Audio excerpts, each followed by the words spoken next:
Hi everyone, good evening. I just want to start by being honest. I'm someone who struggles a lot with anxiety, overthinking and self-doubt.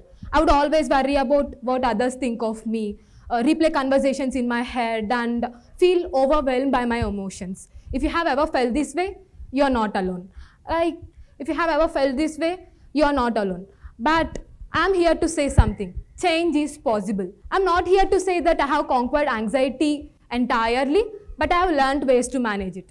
So hi, I'm Manjusha from D3, standing before you to share some tips with you that have helped me to have control over my thoughts, to have control over my anxiety with an intention that this might help someone or the other who struggle with the anxiety.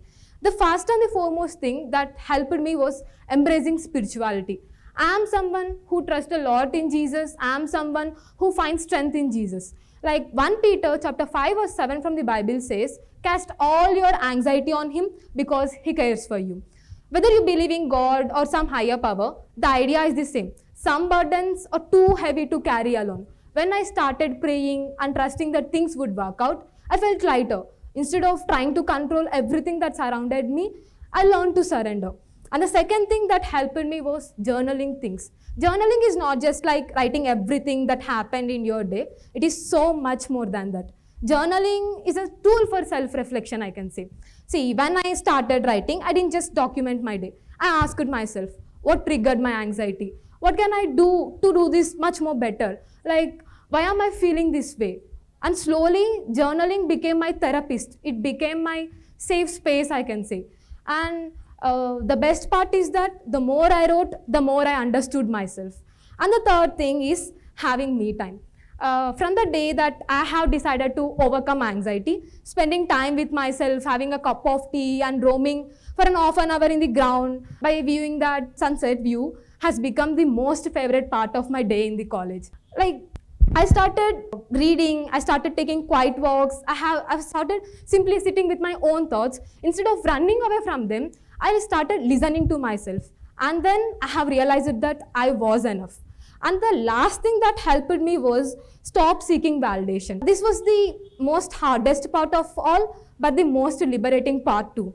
From the day that I'm someone who used to overthink like what others thought of me, am I too quiet or am I too silent or am I too sensitive or else am I too different or too emotional. But one day I have asked myself like, why am I letting the opinions of others define my happiness? The truth is, no matter what you do, people will have opinions. But those opinions won't define what you are.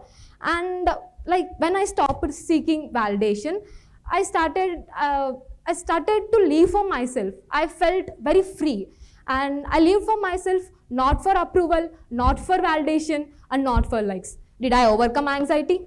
No, not yet. Did I stop being sensitive to issues? No, not at all. But I'm still in this process. I'm still in this journey. But one fine day, I'm sure that one fine day, Manjusha will overcome this so-called anxiety.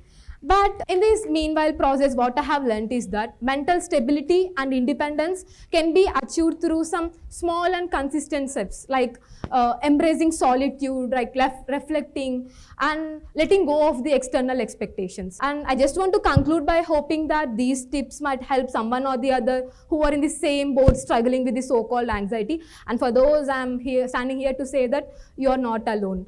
And so I leave you with this today. Find strength within, start small, and be kind to yourself. Can I say that again because I love this part so much. Find strength within, start small, and be kind to yourself. Thank you for listening to me.